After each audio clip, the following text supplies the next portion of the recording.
নমস্কাৰ বন্ধুসকল, আসাম ফাৰ্মিং চেনেললৈ আপোনালোক সকলোকে স্বাগতম জনাই এটা নতুন ভিডিঅ' লৈ আহিছোঁ। বন্ধুসকল, মই আজি জনাম আপোনালোকক মই যে এইটো ফাৰ্ম বনাইছিলোঁ, এই কুকুৰাৰ কাৰণে যিটো গঁৰাল বনাইছিলোঁ, অতি কম খৰচত বনালোঁ। আৰু কিমান টকা খৰচ হ'ল, কেনেকৈ বনালোঁ, কি কি লগালোঁ, কেনেকৈ ক'ৰ পৰা কি বস্তু আনিলোঁ, সেই সকলোখিনি মই আপোনালোকক জনাই দিম আৰু আপোনালোকে চাই থাকিব। আৰু এই ঘৰটোৰ কেপাচিটি হৈছে, যদি আপুনি ব্ৰইলাৰ পোহে ইয়াত 220টামান পুহিব পাৰে, মানে মেক্সিমাম, মিনিমাম 200টা। আৰু যদি আপুনি ইয়াত লোকেল কুকুৰা বা সোণালী মুৰ্গী পোহে তেতিয়াহ'লে 300মান পুহিব পাৰিব। যদি মুকলিকৈ মেলি দিয়ে তেতিয়াহ'লে 500মান পুহিব পাৰিব। তো মই আপোনালোকক সবিশেষ জনাই দিছোঁ এটা এটাকৈ, মানে পাৰ্ট বাই পাৰ্ট। আপোনালোকে চাই থাকিব মোৰ এই ভিডিঅ'টো প্ৰথম পৰা শেষলৈ, আৰু আপোনালোকেও নিশ্চয় জানিব পাৰিব কেনেদৰে বনাইছোঁ, কিমান টকা খৰচ হৈছে, ইমান কমত বনাব পাৰিব নে নোৱাৰিব, সকলোবিলাক।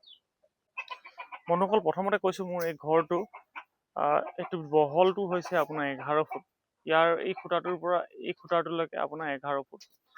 আৰু আপোনাৰ দীঘলটো হৈছে ইয়াৰ পৰা চাওক আপোনালোকে এই তালৈকে আপোনাৰ টোটেল আছে 27 ফুট, মানে 27 ফুট। আৰু 27 ফুট দীঘল আৰু বহলটো যদি আমি চাওঁ 11 ফুট, তেতিয়াহ'লে আমাৰ টোটেল স্কুৱাৰ ফুট ওলাই 297 ফুট, মানে 300 ওচৰা-ওচৰি, 300লৈ 3 ফুট কম। আৰু সেই ঘৰটোত মই যদি ব্ৰইলাৰ পালন কৰোঁ, 1.5 স্কুৱাৰ ফুট লাগে এটা ব্ৰইলাৰ, তেতিয়াহ'লে মই 200টা ব্ৰইলাৰ কুকুৰা আৰামত পুহিব পাৰোঁ গৰম দিনত। ঠাণ্ডা দিনত মই 250লৈকে পুহিব পাৰোঁ। আৰু যিহেতু মই এইবাৰ ব্ৰইলাৰ ভৰাই দিলোঁ, আৰু সেইকাৰণে মই ইয়াত অটো ডিংকাৰ লগাই লৈছিলোঁ। অটো ডিংকাৰ 6টা আৰু ফিডাৰ 6টা, দেখিছেনে? তো 100 কুকুৰা তাৰমানে 3টা কৰি দিছিলোঁ, ফিডাৰ আৰু ডিংকাৰ। তো 200 থোৱাৰ কাৰণে আপোনাৰ ইয়াত 6টা আছে। তো যদি মই লোকেল কুকুৰা পুহিলোঁ হয় বা সোণালী ভৰালোঁ হয়, তেতিয়াহ'লে মোক ইমানকৈ দৰকাৰ নাই। ইয়াত মানে 2টা যদি মই ডিংকাৰ ৰাখিলোঁ হয়, অটো ডিংকাৰে হওক বা মেনুৱেল ডিংকাৰে হওক, দিনটোৰ কাৰণে কাম চলি গ'ল হয়। আৰু ফিডাৰ বাৰু 4টামান ৰাখি দিলোঁ হ'লে।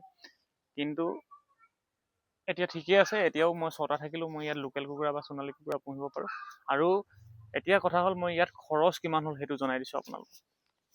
অল টোটেল খৰচটো মই হিচাপ কৰি লিখি ৰাখিছিলোঁ একচুৱেলি, আৰু সেই হিচাপতে মই আপোনালোকক আজি জনাবলৈ বিচাৰিছোঁ। দেখিছিলে চব মই গোটেইখিনি বাঁহেৰে তৈয়াৰী।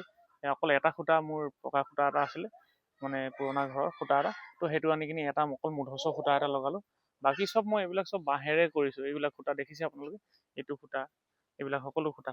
তো বাঁহ ইয়াত টোটেল মানে খুঁটাৰ পৰা আদি কৰি এইবিলাক যিবিলাক ফিডাৰ ডিংকাৰ বান্ধিছোঁ, ওপৰ ছালখন, সকলো বাঁহ লগাই কিনি মোৰ 20ডাল বাঁহ লাগিছিলে ইয়াতে। তো সেই 20ডাল বাঁহত আপোনাৰ মই কিনিছিলোঁ 50 টকাকৈ বাঁহকেইডাল। বৰ ডাঙৰ ডাঙৰ বাঁহ নহয়, সেইকাৰণে 50 টকা কৰি কিনি বাঁহকেইডাল কিনিলোঁ।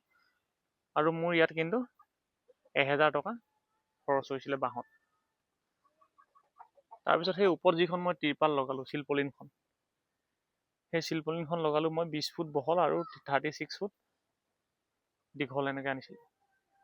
20 ফুট বহল আছিলে। তো সেইখনত ল'লে মোৰ অনা নিয়া চাৰ্জ একদম ঘৰলৈকে পহুচাই দিলে। মানে ঘৰলৈকে নহয়, মানে ৰাস্তালৈকে, গুৱাহাটীৰ আছাম ট্ৰি হাউচৰ পৰা আনিছিলোঁ। আৰু তাৰ পৰা লৈছিলে এখন 2500 টকা মোৰ খৰচ হ'ল, গাড়ী ভাড়া দি মেলি।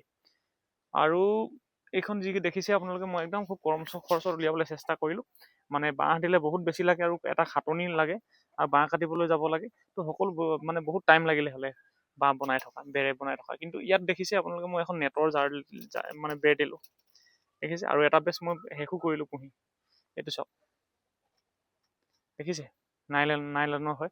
এই নাইলনৰ মানে যিটো নেট হয়, এই নেটটো পটককৈ নিচিগেও। আৰু আপোনাৰ কিবা যদি বাহিৰা জীৱ জন্তু, কুকুৰ হওক বা এনেকৈ হেপা চেপা যি হওক, এনেকৈ টানি থাকিলেও সিহঁতি একো কৰিব নোৱাৰে। আৰু সিহঁতি ভয়ে কৰে আপোনাৰ জুটপুট খাই লাগি ধৰিম বুলি। তো অলৰেডি মই এটা বেচ ইয়াতে ফাৰ্মতে মই ব্ৰইলাৰ উলিয়াই দিলোঁ। তো সেই গতিকে ইয়াত বহুতে প্ৰথমতে কৈছিলে যে ইয়াত পাৰিবি জানো, বা এই হেপাইতো মোৰ লোকেল মুৰ্গীবিলাক নিয়ে থাকে এই বাঁহৰ গঁৰালৰ পৰা। কিন্তু মই চাওঁ বোলো এবাৰ, কিন্তু একো নহ'ল। ধুনীয়াকৈ একদম মানে ইয়াৰ পৰা কোনো ধৰণৰ অসুবিধা নহ'ল। আৰু হেপাইতো নিব নোৱাৰেই, এই কুকুৰৰ কাৰণেও মানে একো অসুবিধা নহ'ল। খুব ধুনীয়া আৰু খুব কম খৰচত ওলাই গ'ল। ইয়াত মোক মুঠতে লাগিলে 2 কেজিহে লাগিলে, অকল 2 কেজি এনেকুৱা কিনি আনিছিলোঁ মই টোটেল 5 কেজি আনিছিলোঁ। 5 কেজি আনিছিলোঁ, মানে সেই বাকী 3 কেজি যিটো বাচিলে মই খেতি কৰিবলৈ এডোখৰ মাটিত তাত লগাই ল'ম, মানে কুকুৰা নোসোমাবৰ কাৰণে। কিন্তু ইয়াত 2 কেজি লাগিলে, আৰু সেই 2 কেজি দাম প্ৰতি কেজি 400 টকাকৈ লৈছিলে। আৰু 400 টকাত আপোনাৰ 8 ফুট ওখ পায়, দেখিছেনে? ইয়াত চাওক, তলৰ পৰা 8 ফুট ওখ, ধুনীয়াকৈ 8 ফুট হ'ব। কিন্তু মই একদম তলত পুৰণা টিং আছিলে, তাৰ ফটা ফালি লগাই দিছোঁ একদম মাটিৰ পৰা 6 ইঞ্চিমান, 6 ইঞ্চি নহয়, 3 ইঞ্চি 4 ইঞ্চি তাৰ ওপৰৰ পৰা মই লগাই দিলোঁ আপোনাৰ নেট একদম পূৰা 8 ফুটলৈকে। দেখিছে আপোনালোকে, তো 8 ফুট ওখ পায়। তো ইয়াত ল'লে মানে ইয়াত গ'ল আপোনাৰ 800 টকা মোৰ গ'ল। তাৰপিছতে আপোনাৰ তাঁৰ লাগিছিলে আপোনাৰ 800 টকা লাগিছিলে, মানে এলুমিনিয়ামৰ তাঁৰ আনিছিলোঁ 2 কেজি মানে লাগিলে। তো 800 টকা গ'ল। 5 ফুটমান লাগিলে শাৰী, পুৰণা শাৰী এইবিলাক বান্ধোতে, এই বাঁহৰ সেইবিলাক দেখিছে আপোনালোকে, সেইখিনি বান্ধোতে। তো মই সেইখিনি আনিলোঁ 40 টকা পিচকৈ আনিলোঁ। 200 টকা এটা মানে শাৰীত গুচি গ'ল, শাৰীত গ'ল। তাৰপিছত লেবাৰ চাৰ্জ মানে 3 দিন মান লাগিলে লেবাৰ চাৰ্জ, 3টা লাগিলে। একচুৱেলি 3টা কেনেকৈ লাগিলে কৈ দিছোঁ মই আপোনালোকক। ইয়াত মাটি উঠাবলগীয়া হৈছিলে। তো ইয়াতে এটা পুখুৰী খান্দি কিনি সৰুকৈ সেইফালে দেখিছে আপোনালোকে, সেই তাতে পুখুৰী খান্দি কিনি ইয়াতে মাটিটো আনিছিলোঁ। তো তেনেকৈ আপোনাৰ এদিন দুটা হাজিৰা লাগিলে, আৰু এটা লেবাৰ লগাইছিলোঁ মই বাঁহ কাটিবৰ কাৰণে। তো সেইটো 3টা হাজিৰা লাগিলে। তো আপোনাৰ সেই লেবাৰ চাৰ্জটোৱে লাগিলে আৰু 350 টকা কৰি কিনি লাগিলে। তো 1050 টকা হ'ল। অটো ডিংকাৰটো আপোনাৰ মোৰ লৈছিলে 250 টকা কৰি ছটাত আপোনাৰ 1500 টকা লাগিলে অটো ডিংকাৰ। ফিডাৰ লাগিলে 200 টকাকৈ লৈছিলে, 1200 টকা লাগিলে ফিডাৰত। পানী টেংকিটো 200 লিটাৰ এটা পানী টেংকি আনিলোঁ মই, এই পাইপ লগাব মানে অটো ডিংকাৰ কৰিব হেৰিয়াত পানী দিবৰ কাৰণে। তো সেইটো 200 লিটাৰটোত আপোনাৰ 1250 টকা ল'লে। পাইপ আৰু জইণ্ট, এই পাইপবিলাক দেখিছে, কম দামী পাইপ আনিছোঁ মই। এইবিলাক খালি 1 ইঞ্চি পাইপে হয়। আৰু এইবিলাক যিবিলাক আপোনাৰ ব্ৰাছ বুলি কয়, সেই সকলোবিলাক লগাই মেলি মানে 1600 টকা এটা মোৰ খৰচ হ'ল সেইখিনিত। আৰু অটো ডিংকাৰ ননা হ'লে মোৰ সেইখিনি মানে খৰচ নহয়, অকল ডিংকাৰ 2টা দাম গ'ল হয় আৰু ফিডাৰ 3টা দাম। তো এতিয়া মোৰ অল টোটেল মুঠ খৰচ ক'বলৈ গ'লে আপোনাৰ এই ফাৰ্মখনত